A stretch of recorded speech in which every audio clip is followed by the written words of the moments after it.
let's talk about homeschool mom books and resources. So get something to drink and a light snack. Share with myself and others below your favorite homeschool mom book or your homeschool resource book that is on your library shelf. Let's get started. This collaboration is hosted by Abby from Rooted in Rest and Jessica from the Walled Lock Way. Be sure to check out the link in the description box with a full playlist of all the other ladies who are participating today. So this one I'm glad that they had at the library. If you have not heard about Kathy Duffy, you need to. Her website is extremely popular. It is flooded with every curriculum that you can possibly think of for every single grade. She's known for her 102 top picks and her reviews on different books and curriculums, and she breaks it down by grade. Kathy Duffy is a whole household name among homeschoolers. She's best known for her comprehensive curriculum manuals. She's been a homeschooling mom, an author, a curriculum consultant, and an international conference speaker for more than 30 years. All right. She publishes hundreds of reviews online covering products beyond those included among her top picks. She has amazing reviews that are just neutral, and you can type in, for example, Abeka Health, and it will pop up, and then she will tell you everything about that one curriculum and what you can expect from it. It is very, very thorough. I highly recommend Kathy Duffy reviews. I would think that this would probably have to be updated often, but her website is no joke. You need to check that one out. I would definitely lean toward her website for getting the most up-to-date information, but it will not hurt to have one of her books on your shelf just for reference and just for some quick page turners to specific topics. So, for example, these first few chapters talks about how do I figure out what curriculum to use, drill and kill real books, putting together your philosophy of education, learning styles, so forth and so on. And then at the bottom, it has detailed information about different curriculum, but on her website, it will give you up-to-date, the most current and most accurate information about curriculum choices. All right, the Everything Guide to Homeschooling. You know, this is a great one to have on your shelf as a reference book, all right, because it just goes through absolutely everything. And so here are some of the topics: home education expectations, all right, which includes teaching time requirements, strategies, the cost, learning styles, and teaching methods. Start homeschooling today, how to do that. And so this is your legal area, and you're broken down by state and things for you to consider and taking things out of school. The different types and approaches to homeschooling, this is a good chunk of what a lot of people are asking these days, because it's not just the classical and the Charlotte Mason way to homeschool anymore. There's so many other ways. So here we have structured, eclectic, unschooling, deschooling, secular, faith-based, umbrella, satellite schools, chart schools, independent studies. And it talks about all of the differences here. I'm sure it even brushes on some of these, which ones are considered homeschooling and which ones aren't, according, I guess, to the law. All right, over here, and it keeps going, year-round schooling and resources for eclectic learning. Talks about socialization, understanding unschooling, talks about unit study and organization, homeschool schedules. I do not have this one on the shelf, this particular resource. I have something similar, but I wanted to at least show you that this is available at your library, or hopefully it is, and it would be just a good tool for you to have, especially as a beginner, just to have on your shelf or to get it from the library. Let's take a look at this one, Homeschooling the Teen Years.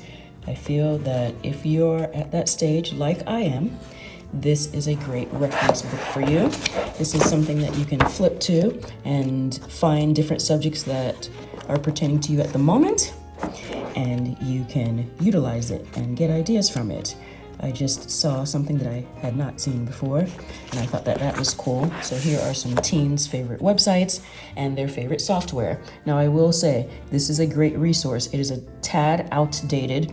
I looked for a newer one, and I didn't see anything to share with you, so that's why I'm sharing this one. So it's still golden, but it could be updated a bit. So if there's something that is newer out there, please share it with me. Here are some additional websites and resources. Here it does talk about many questions that we have in the high school years.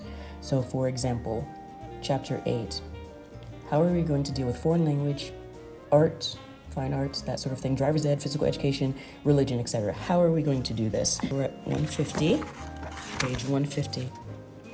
And it just kind of breaks down some different options for you and how you can obtain some of these things and what some recommendations are. Like here it talks about which language, so what recommendation is best, and also it gives how some people have done it in the past. So that's pretty cool to give real life examples, how you can save money on it, so forth and so on. This is a great resource for the teen years. And so this would be a good one to add onto your shelf. And if you know of one that is more updated than this, please let me know. I would love to look at it. But in the meantime, I would suggest this book for your shelf. I want to show you this book that was at my library. I feel for me, it's too much. It's too thick, it's too big, the font is too small, it's too wordy. There's a lot of great information in here. I really, enjoyed this get ready for the questions section because it was short and to the point, and just kind of pinpointed some average questions that you're going to get asked. But everything else was just way too much. I need pictures, and maybe this book could have been a part 1, part 2, I don't know. But I wanted to show it to you because it is available at the library. There's some great things in here. Here's a grading rubric. That question gets asked quite a bit. So there are some great things in here. Those of you who understand what I'm saying, let's see.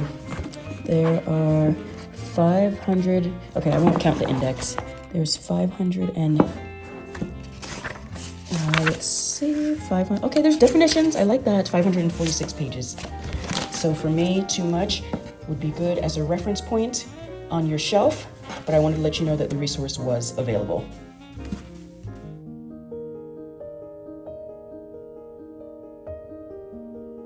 When it comes to homeschooling, it is just that type of a book.